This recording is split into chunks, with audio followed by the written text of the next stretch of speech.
Mes embellis élèves, bonjour. Vous allez bien? Ça marche avec vous? On est revenu dans une nouvelle leçon et qu'on utilise généralement à notre discours, pas seulement au côté linguistique. Cette leçon est nommée le discours rapporté. Mais d'abord, on est obligé de définir qu'est-ce que ça veut dire un discours rapporté. Le discours rapporté est une forme de narration qui permet d'énoncer des paroles prononcées soit d'une façon directe, soit d'une façon indirecte. On écrit cette information, bien cette définition. On écrit tout d'abord le titre, le discours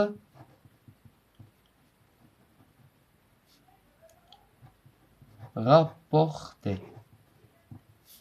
Je souligne avec des embellis vagues. Définition. Grand T, définition. On fait petit 1. Le discours rapporté.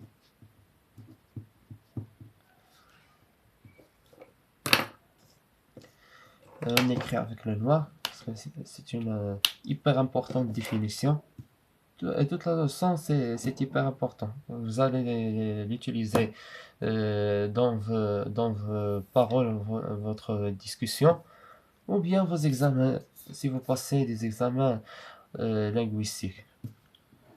Le discours rapporté est une forme de narration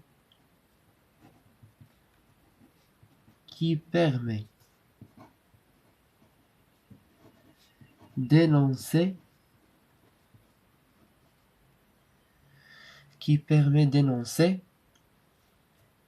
des paroles prononcées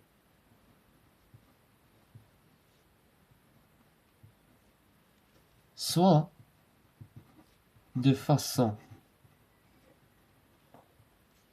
directe,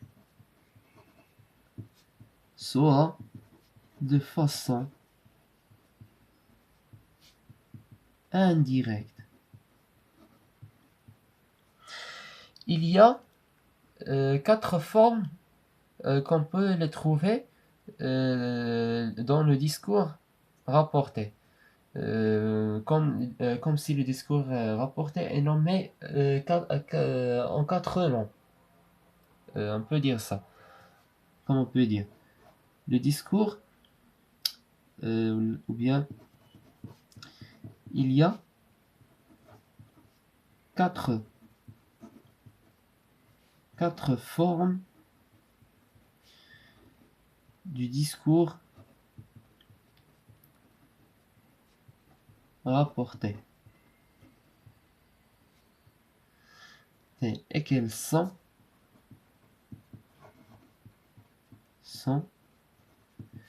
le discours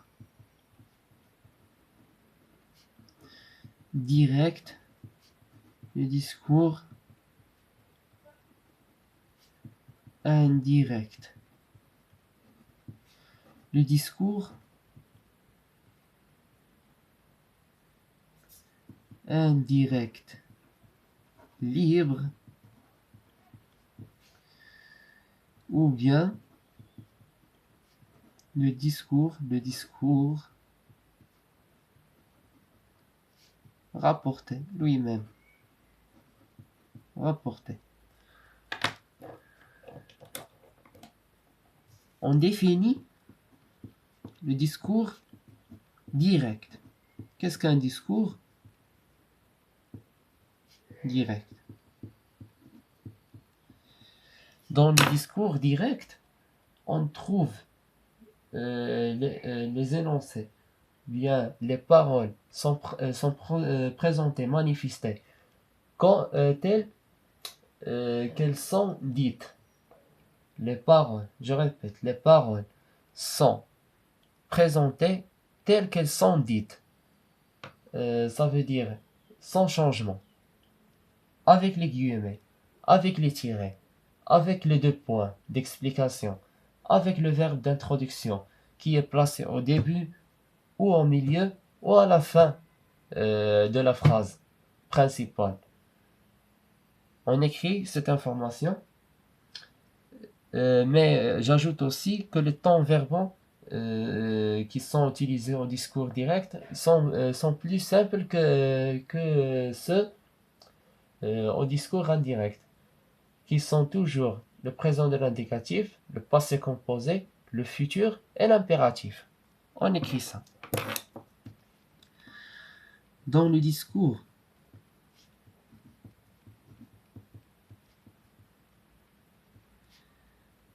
direct, les paroles sont présentées telles qu'elles sont dites, sans changement. Ça veut dire avec invariation, sans changement.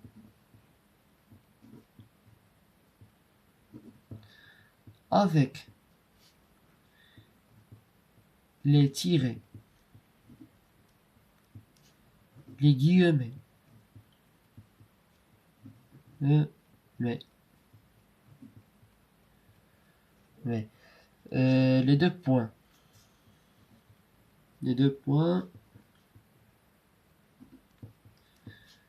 et le verbe d'introduction,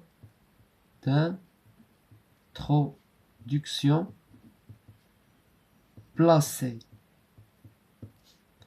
au début, au milieu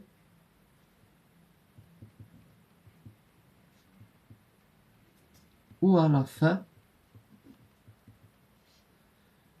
de la phrase. Les temps verbaux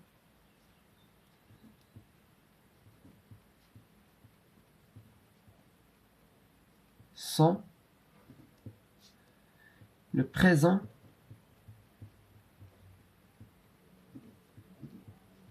de l'indicatif, le passé composé, le futur et l'impératif.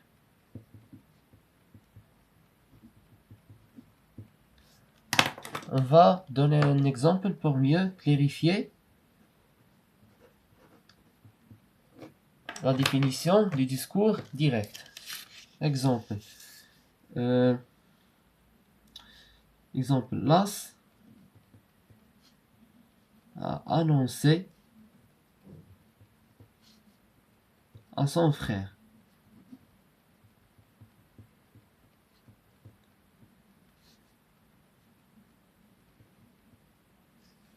J'ai révisé ma leçon de linguistique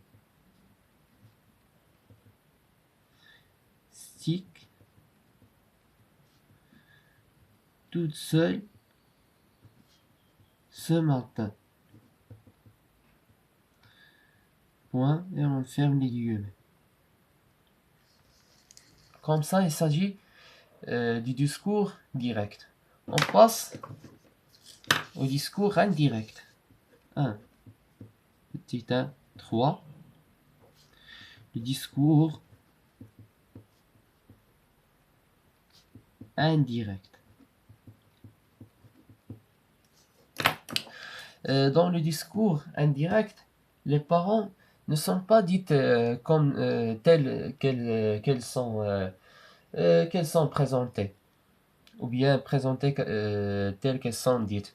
Dans le discours indirect, les paroles sont rapportées sous forme des phrases subordonnées, liées à la phrase principale par une conjonction de subordination généralement on trouve que, et cette phrase principale, c'est elle-même la phrase qui contient le verbe d'introduction. C'est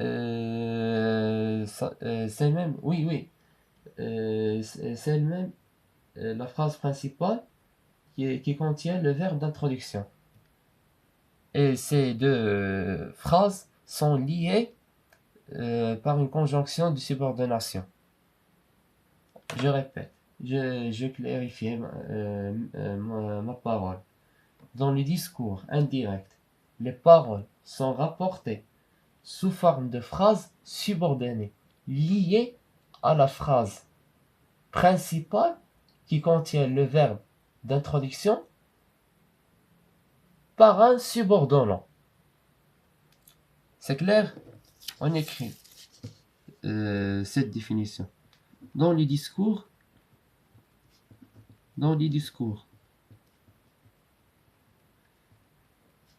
indirects, les paroles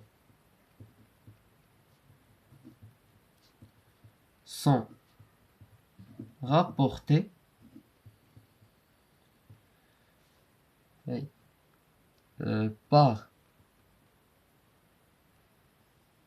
par une phrase, bien, on peut dire sous forme, par une phrase subordonnée,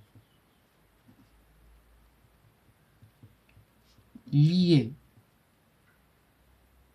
subordonnée, liée à la phrase principale qui contient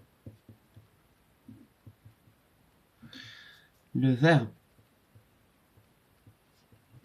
d'introduction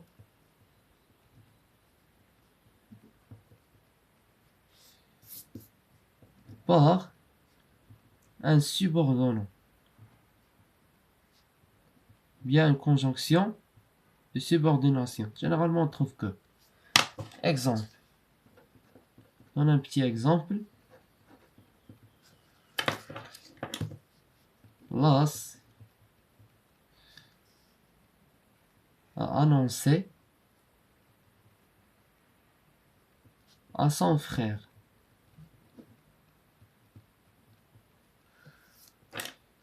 qu'il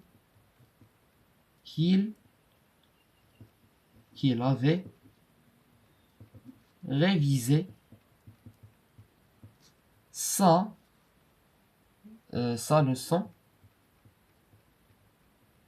On l'a dit dans le discours direct, ma leçon, comme s'il parle de lui-même. Non, puisque les paroles sont rapportées cette fois dans le discours indirect, on mène le récit à la troisième personne. Ça veut dire on parle d'absence. Qu'il avait révisé sa leçon de linguistique comme s'il n'est pas présent. Tout seul ce matin-là.